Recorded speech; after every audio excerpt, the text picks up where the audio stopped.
mais importantes livros de toda a literatura universal. Eu acho que o Guimarães Rosa bem que merecia o prêmio Nobel, né? Ele conseguiu a cadeira da Academia Brasileira de Letras, mas ele tinha um medo danado que se entrasse para a Academia de Letras ele iria morrer, e de fato ele assumiu e poucos dias depois, 3 dias, ele faleceu, né? Seguindo o prognóstico que ele tinha, né? Quer falar, Mauro? Não. Não? Tá bom. Então, Guimarães Rosa, ele viveu então, só para situar o autor, nasceu em 1908 e morreu em 1967. E a sua grande obra é O Grande Sertão Veredas, que já está na sua 22ª edição. Foi uma edição muito festejada no Brasil. Não estávamos ainda na época do coronavírus, né? Que sorte. Alguém que for lançar o livro agora nessa época não tem jeito, né? Está na 22ª edição. São poucos aqueles que têm as primeiras edições. São livros vendidos a preço de diamante, aqueles que têm acesso às primeiras edições. Eu tenho a 5ª edição, também tenho a 5ª edição. O livro ganhou muitas edições e muitas traduções famosas. As 2 mais famosas traduções do livro é a tradução alemã e a tradução italiana. A tradução inglesa, por exemplo, não é considerada uma tradução de excelência, né? Então, é realmente talvez a mais tecnicamente bem realizada é a tradução alemã. Como mostrou Valnice, que é essa autora que eu já falei para vocês, né? Valnice Nogueira Galvão é outra grande especialista do Grande Sertão, inclusive escreveu naquela edição da Folha de São Paulo sobre o Guimarães Rosa e o Grande Sertão, e eu me inspirei também muito nela nas reflexões. Ela fala que Guimarães Rosa é único na literatura brasileira, porque foi na pena de Guimarães Rosa, né, que a nossa língua literária alcançou um patamar de excelência. Não que Guimarães Rosa tivesse criado uma linguagem nova, não é isso. Mas Guimarães Rosa conseguiu trabalhar o que há de mais profundo na própria literatura brasileira. Conseguiu recorrer a todos os elementos fundamentais da própria literatura brasileira. Você está me ouvindo ou não? Não está me ouvindo. Então, vamos fazer o seguinte. Eu vou tentar aqui fazer uma coisa diferente, porque acho que Faustino vai gostar dessa grande notícia aqui. Um minutinho só. Atende aí. Vamos ver se ele vai atender o celular. Isso.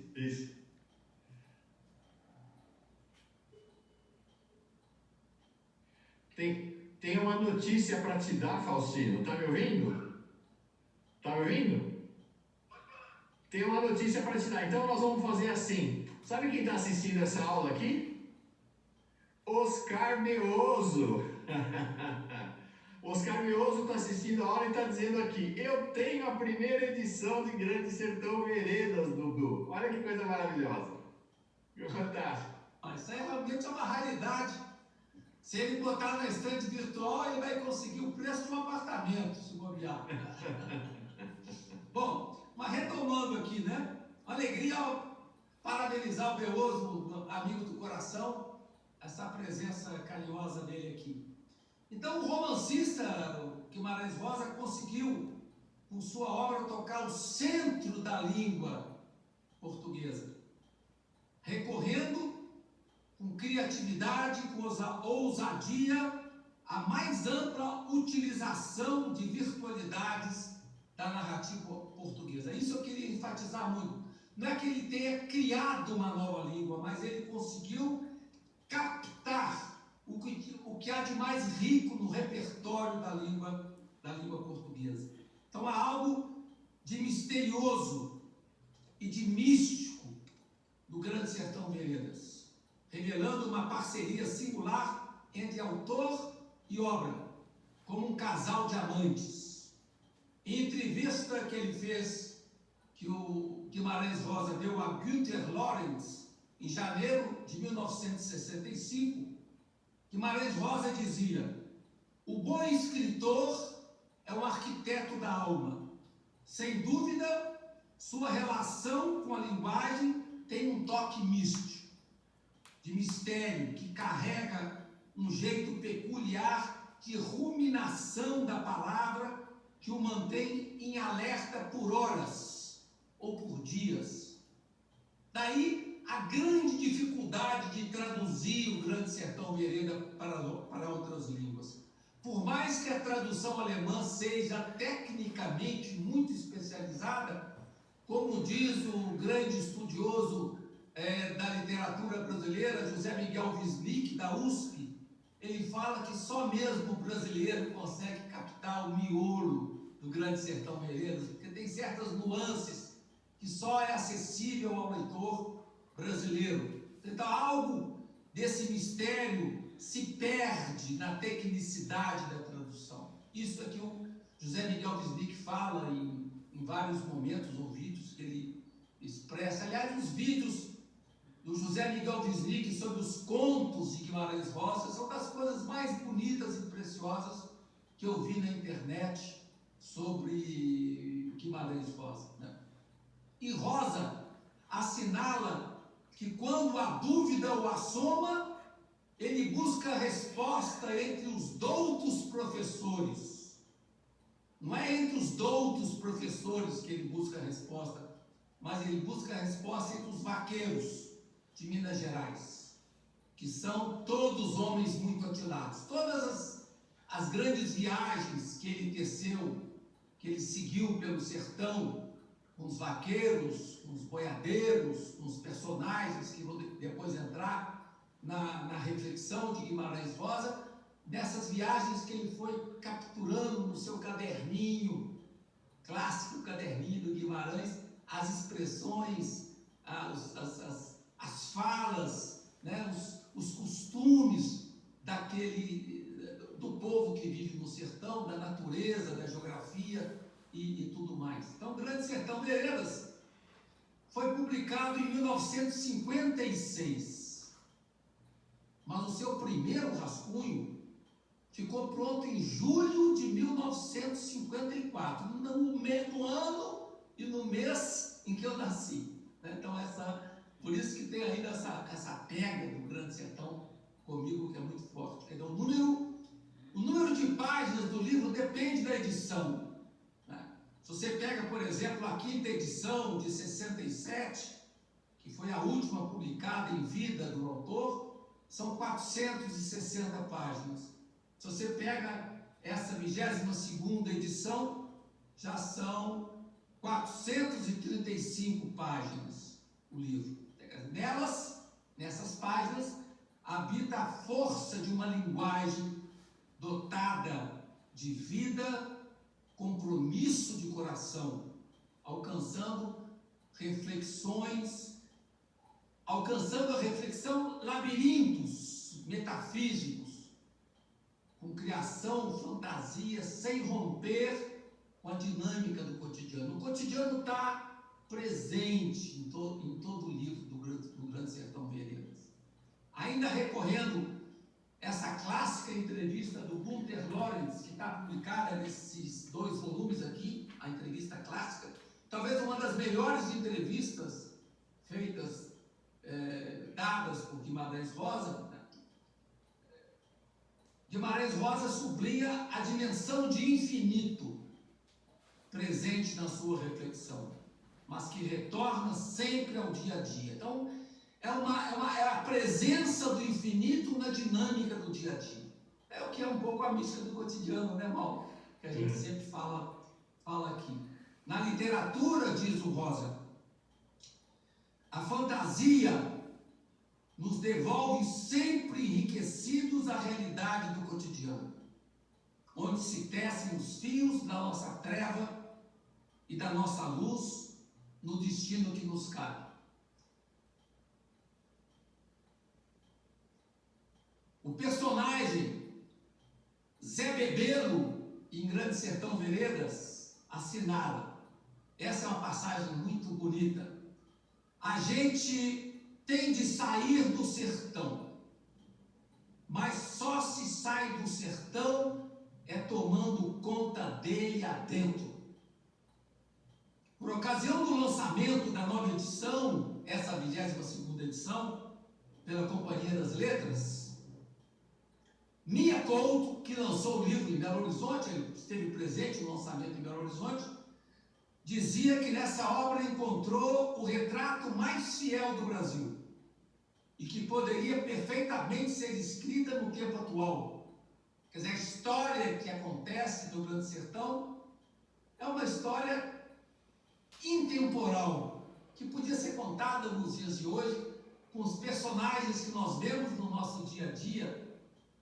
Por quê? Porque o romancista recorreu a uma linguagem regional para fazer um texto universal, com linguagem inovadora. Então é uma temática que toca todos nós. Você lê o Grande Sertão Vereda, você vê uma autobiografia do Brasil, uma autobiografia de todos nós, as grandes questões que tocam o ser humano. Por isso que o Antônio Cândido vai falar que a grande questão do Grande Sertão Veredas é a questão metafísica. No fundo, quando ele fala em sertão, ele está falando do mundo. Quando ele está falando do jagunço, ele está falando de nós mesmos. Vai, Mal. Esta dimensão de Grande Sertão Veredas é a dimensão de qualquer grande obra da humanidade. Se a gente for ver o recorte para o qual converge as grandes obras literárias da humanidade, é esse mergulho no regional, esse mergulho no local, que a partir desse mergulho consegue atravessar esse regional e local para alcançar o universal. Ninguém fala uma linguagem inicialmente universal. A linguagem é regional, a linguagem é local. E é só um mergulho aprofundado no local que permite ao escritor, ao ator, ao artista, ao letrista, essa semana morreu Aldir Blanc, grande letrista, falar da dimensão do universal, né? Isso é para poucos, isso é para poucos. Guimarães Rosa foi um dos poucos que conseguiu isso aqui no Brasil, realmente um dos poucos do mundo, né? Um dos poucos do mundo que conseguiu isso. Uma maravilha. Bom, eu não tenho o dom da leitura labial, mas imagino que o Mauro aí deve ter. Sempre é um encantamento o Mauro por perto, é sempre uma alegria muito grande, né? Então eu dizia que é um livro de fácil leitura. Há que reconhecer. Isso em razão da peculiaridade, da dinâmica da narrativa, a forma como Guimarães escolheu para traçar essa narrativa do jagunço Riobaldo. Em verdade, o livro não passa de um monólogo que retrata a interlocução do velho jagunço, que já tinha deixado a jagunçagem, já estando numa das fazendas que ele herdou do seu Eurico Mendes, e ali então, tendo abandonado a jagunçagem, ele escreve para esse interlocutor, né? E retratando um pouco a sua trajetória, a sua vida, a sua trajetória. Quer dizer, a trajetória do Riobaldo Tatarana, na interlocução com um homem da cidade. Quem é esse homem da cidade? Aí tem muitas teses a respeito. Alguns chegam até a falar que esse homem da cidade poderia ser o próprio Guimarães Rosa, né? Mas é difícil falar.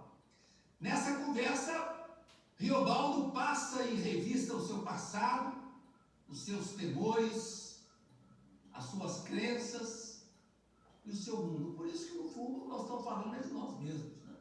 A conversa é realizada através do recurso técnico da associação de uma mente atormentada que reflete algo que tende a lhe escapar, mas que aflora nas imagens do demônio, do sertão, do bem, do mal, na menção de bichos, de pedras, de plantas, na evocação de acontecimentos corriqueiros ou excepcionais, como fala a Catherine Rosenfield, uma das grandes estudiosas também do Grande Sertão. Então há que se ter disciplina para ler esse livro. Eu acho que nós aí, os alunos que vão seguir essas 5 aulas, nós vamos ter que ter um pouco de disciplina para poder entender a dinâmica do próprio livro, né? E também paciência. É um livro que tem que ser lido com paciência. O seu acesso é complexo, como lembra, por exemplo, Fernando Sabino. Fernando Sabino disse: nas primeiras 10 páginas do livro é meio assim, custa um pouco a engrenar. Não é à toa que muitas pessoas interrompem a leitura nas primeiras páginas. O Fernando Sabino diz que é normal que isso aconteça, mas de repente, como se fosse uma chispa, a gente se embala no ritmo do livro e não consegue largar mais o livro. Eu também li várias vezes esse livro, mas a primeira vez que eu li, eu também interrompi, em função das dificuldades que ele se apresentava para mim. Uma das autoras que também foi pegar um texto dela para escrever nessa edição nova da Companhia das Letras, 22ª edição, foi a Clarice Lispector. E a Clarice Lispector disse o seguinte a respeito do livro: nunca vi coisa assim. É a coisa mais linda dos últimos tempos.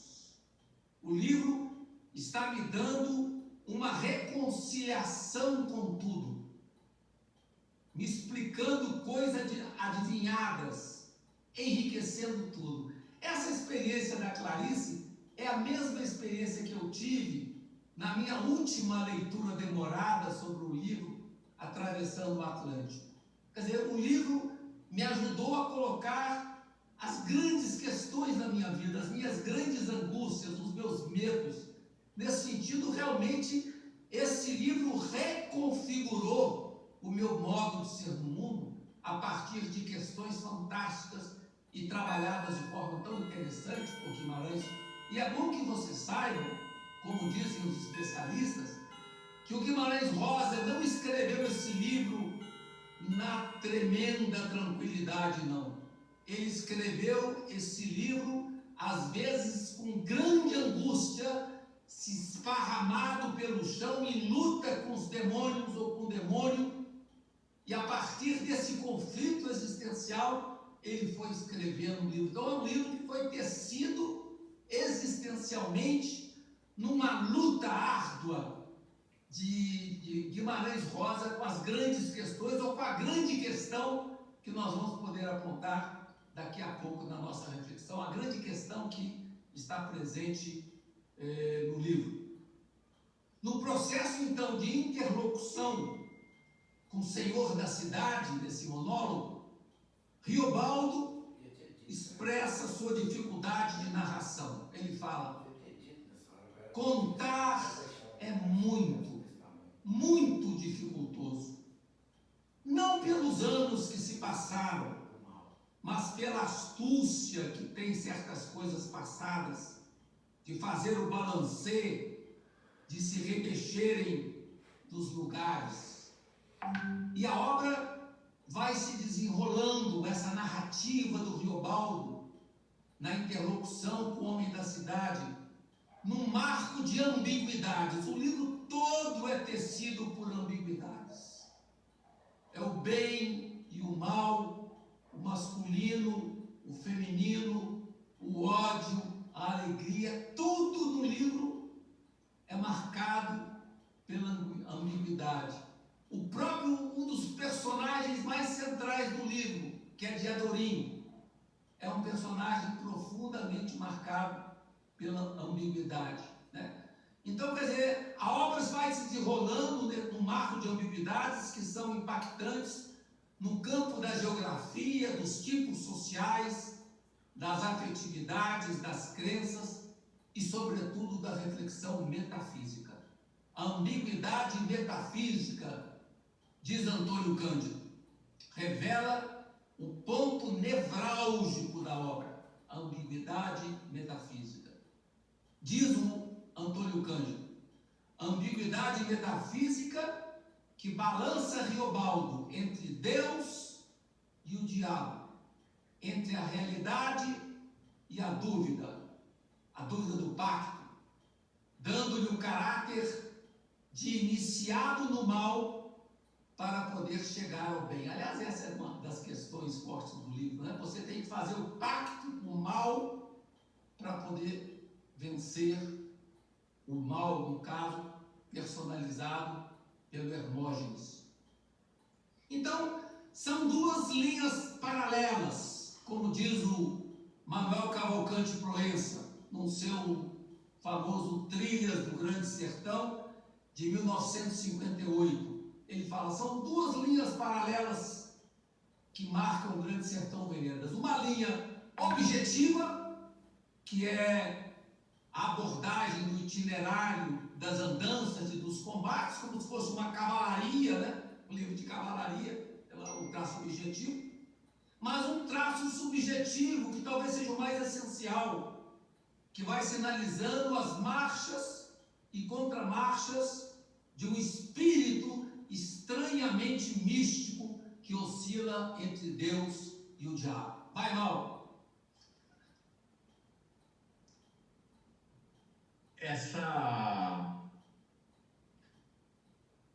O Faustino traz uma questão que me parece fundamental, que é o quanto esta obra dialoga comigo, no caso dialoga com Faustino, né? O quanto a obra de arte, então, ela consegue mergulhar no regional para falar do universal e consegue mergulhar no em si mesmo de Guimarães e dos personagens, de Riobaldo e de Adorim e do interlocutor, para falar de nós.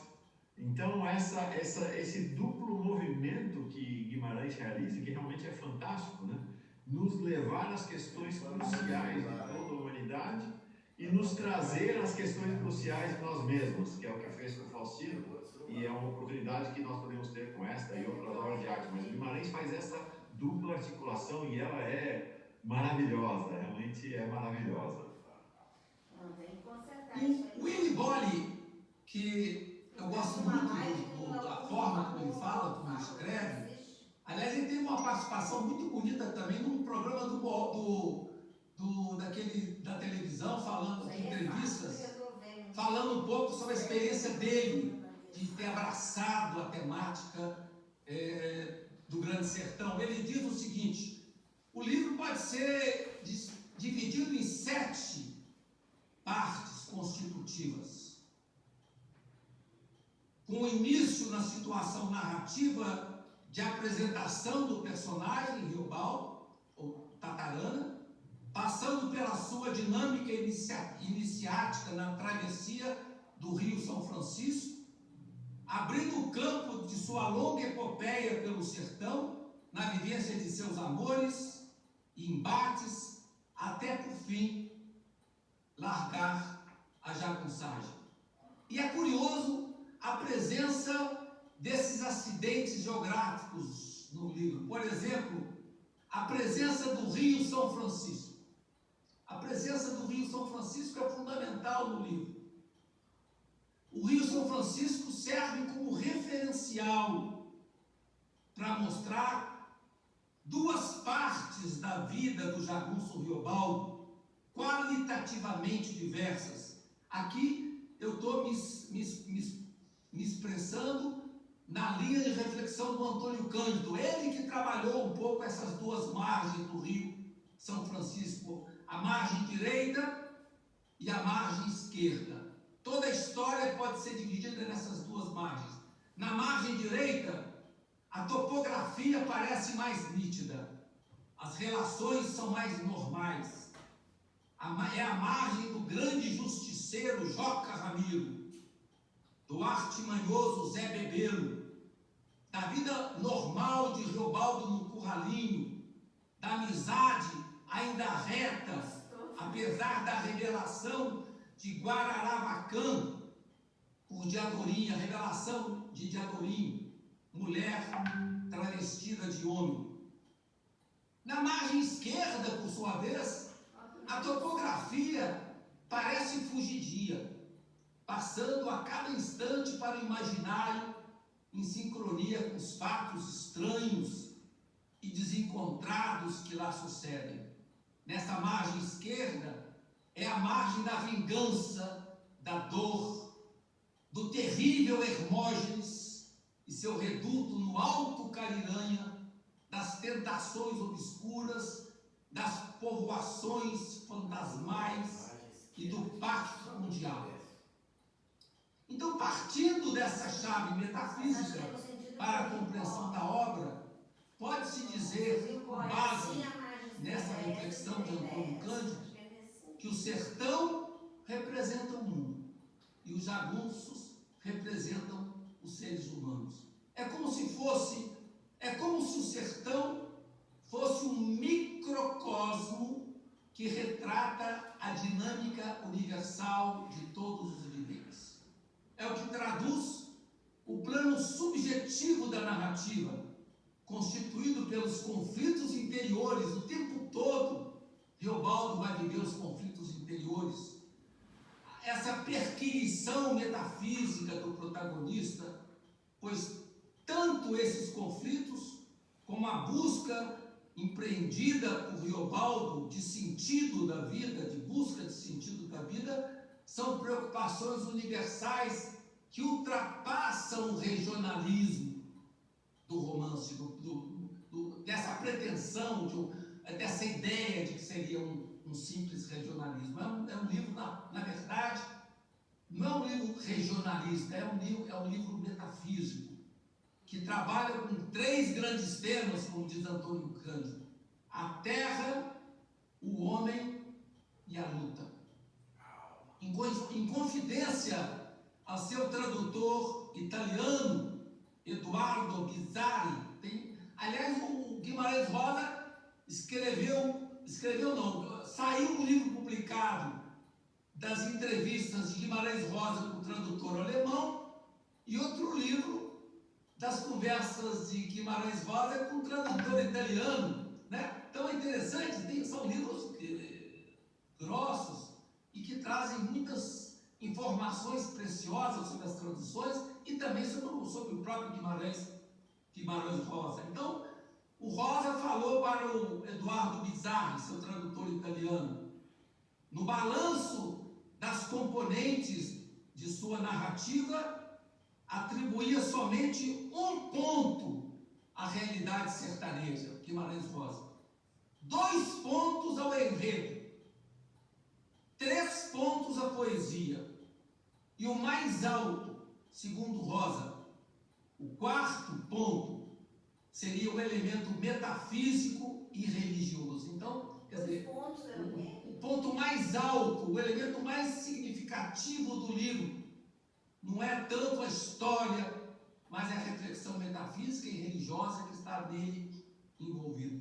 Aliás, diz, Mal. Não, e aí isso explica, em parte, por que esse curso de Grande Sertão Veredas está aqui no Paz e Bem. Porque esta dimensão é uma dimensão que dialoga com o nosso projeto, que é um canal de espiritualidade. Mas mesmo que não tivesse isso, justificaria, porque toda essa jornada no mundo da terrenalidade, do sertão, das coisas e das pessoas, da gente, da humanidade, elas em si mesmas, mesmo que não houvesse a reflexão tipicamente espiritualizada sobre Deus, ela em si já seria algo que tem a ver conosco, né? Com a nossa jornada mística, com a nossa jornada de amigos e amigas aqui no canal Paz e Bem. Então o livro, como eu dei o título do meu artigo, né? O livro ele traça uma epopeia existencial e traz impressionantes registros da região onde a luta desenrola.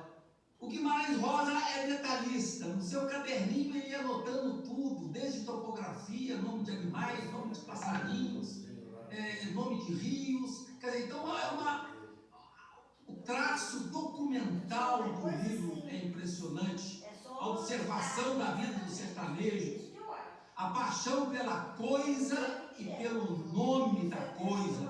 Por isso que nós vamos precisar de um léxico só das palavras do Riobaldo, né, do Tatarana, né, quer dizer, as palavras utilizadas por Guimarães Rosa na composição desse livro. Então é uma preocupação importante pela coisa, pelo nome da coisa, para ele, deixa eu ligar aqui, para ele poder entrar na psicologia do sertanejo, do rústico. Tudo se transforma em significado universal na pena do Rosa, graças à invenção que subtrai o livro à sua matriz simplesmente regional para fazer expressar ou exprimir as grandes questões universais de dor, de júbilo, de ódio, de amor, de morte, para cuja órbita nos arrasta a cada instante, mostrando que o pitoresco é acessório e que, na verdade, o sertão é o mundo, como fala aqui o autor que nós estamos consultando. Então, o leitor atento, você quer falar? Olha aqui. Dar nome. Dar nome. Isso é fundamental. Essa é uma questão fundamental. Guimarães Rosa, ele muda a língua portuguesa. E ao dar o nome dos autores. Fala. Ao dar nome às coisas, ele reinventa o mundo. Se a gente for olhar no início da Bíblia, o que Deus dá de presente para o ser humano? Dar nome às coisas. Dar nome às coisas. Essa última citação que eu fiz aqui é do Benedito Nunes, que é muito importante como ele fala essa capacidade do Guimarães Rosa, coisa de nossos grandes rios, sua eternidade. Sim, rio é uma palavra mágica para conjugar eternidade. Talvez a presença dos rios, do Urucuia, do São Francisco, as passagens que falam dos rios são as passagens mais impressionantes e mais bonitas da narrativa do Guimarães Rosa. Então, os rios, por exemplo, o Rio São Francisco, o Rio Urucuia, ou a região do Urucuia, como ele fala, onde tanto boi berra, a expressão bonita do livro, né? Depois, o significado dos ventos. São personagens, o mar, quer dizer, esses personagens vão ser objeto da reflexão do Cavalcante Proença, que vai tentar distinguir com clareza qual o significado dos rios, do vento, das águas, do mar, no grande sertão Veredas. E todo o romance se passa envolvendo essas situações concretas. Mas qual que é a grande questão metafísica do livro? Como dizem os autores todos, a grande questão metafísica, ou a questão do livro é: existe ou não o demo? É a questão do mal, é a questão da maldade, é a questão do ódio, aliás, uma questão tão presente nos nossos tempos. Essa é a grande questão que toca o livro. E todo o tempo da narrativa, o Riobaldo vai traçar as suas estratégias de lidar com o mal, de lidar com o demônio, e inclusive utilizando-se do recurso fantástico das crenças que o protegem de todos os lados, né? Ou no fundo, então, essa questão do mal, do demo, para o narrador é a grande questão. Como diz o Antônio Cândido, citando, é a existência dele que está no eixo do livro fundamental. Existe ou não o demo? Em primeiro, sente que é um nome atribuído à parte torva da alma. Quer dizer, no fundo, todos nós temos dentro de nós uma dimensão torva, demoníaca, que a gente tem que aprender a lidar para poder vencer as dificuldades da própria existência. Então, no fundo, todos nós temos dentro de nós a presença do divino, mas também a presença dessa dimensão torva, que às vezes emerge sem que a gente perceba, que, como diz o Guimarães Rosa, o ódio não tem razão. Por que nasce o ódio? Por que aparece o ódio? Aparece sem mais nem menos. O ódio não tem razão. Na conversa com seu interlocutor, Riobaldo esclarece: explico ao Senhor, o diabo vige dentro do homem os crespos do homem, ou é homem arruinado, ou o homem dos avessos. Essa ideia de homem dos avessos vai ser muito trabalhada por Antônio Cândido, né? Quer dizer, nós temos os avessos dentro de nós. Esses conflitos, então, de Riobaldo no plano subjetivo, correspondem a conflitos que são universais, ou seja, os conflitos de Riobaldo são os nossos conflitos. Por isso que é difícil ler o livro. Eu sempre falo para os meus alunos, a gente tem que ler esse livro preparado psicologicamente, porque no fundo nós estamos entrando num domínio difícil da própria psicologia humana, ou da psicologia do humano, com seus meandros de luz e obscuridade. Não há quem não tenha essa ambiguidade dentro de si. Todos nós temos essa ambiguidade. Faz parte do drama de estar no mundo, da busca do sentido da vida. São dramas humanos que Guimarães Rosa, com sua arte, consegue sensibilizar o leitor. Aqui eu pego esse autor, que é o Garbulho,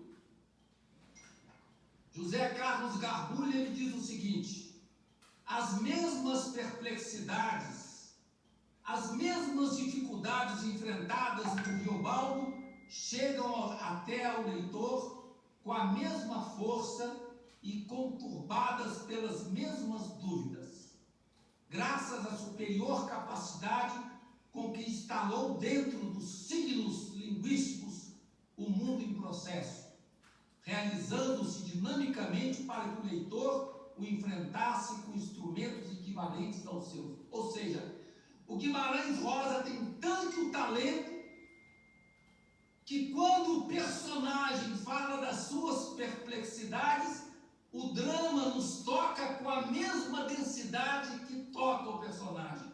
É isso que o Garbulho está tentando mostrar.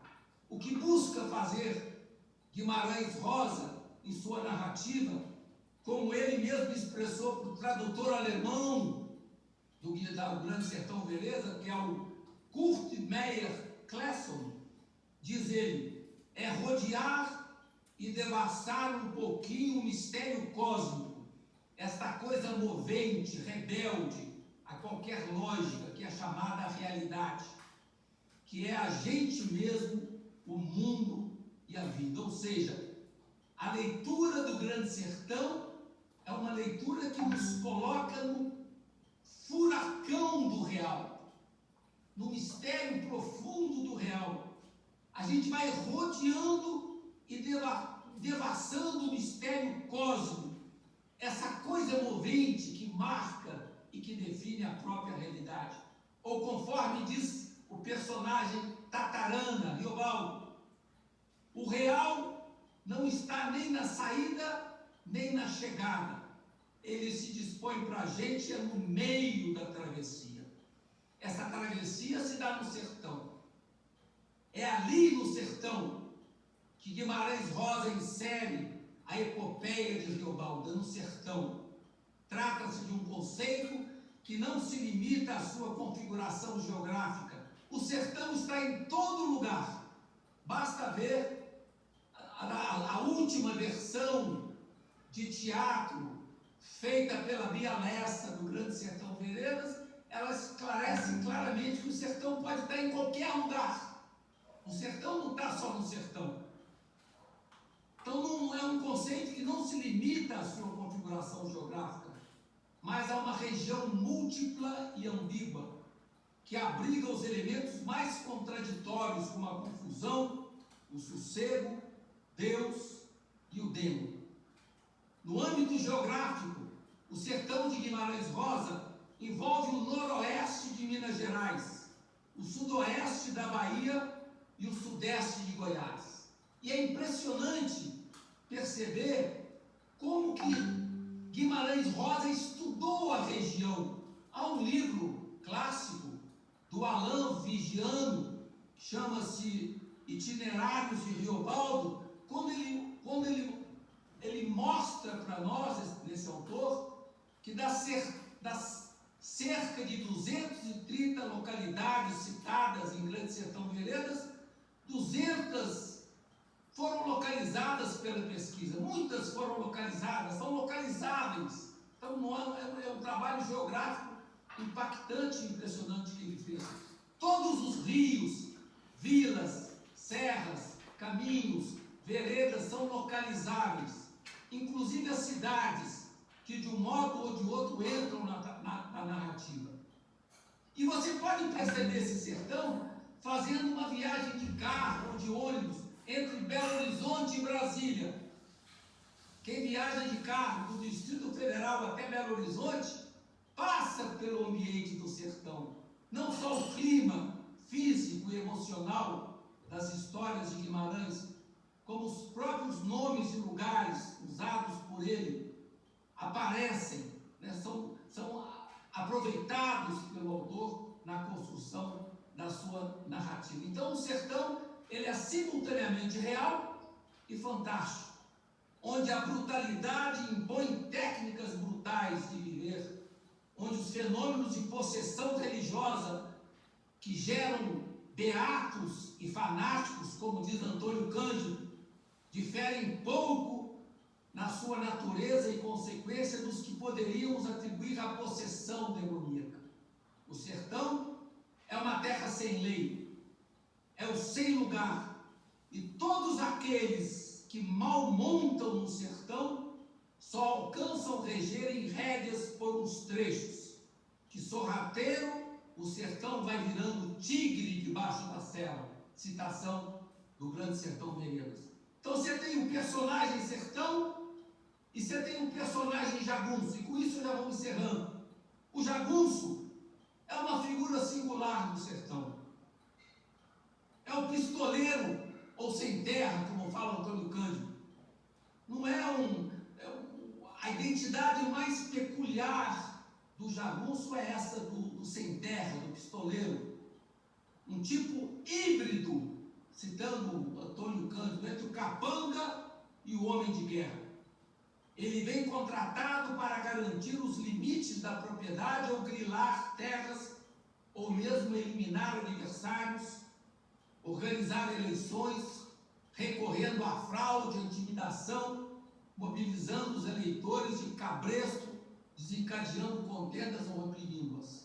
Então o personagem central do livro é o jagunço. E esse jagunço se chama Riobaldo. É o narrador protagonista.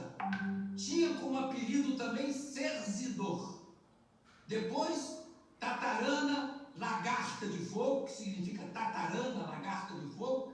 E mais tarde, quando iniciado, vai ser o urutu branco, das serpentes a mais venenosa. Então, nesse primeiro dia, a gente faz uma apresentação assim geral, e na aula que vem a gente vai tentar entrar um pouco no percurso do Riobaldo, na trajetória do Riobaldo, já tentando apresentar alguns dos dramas que compõem essa sua epopeia metafísica.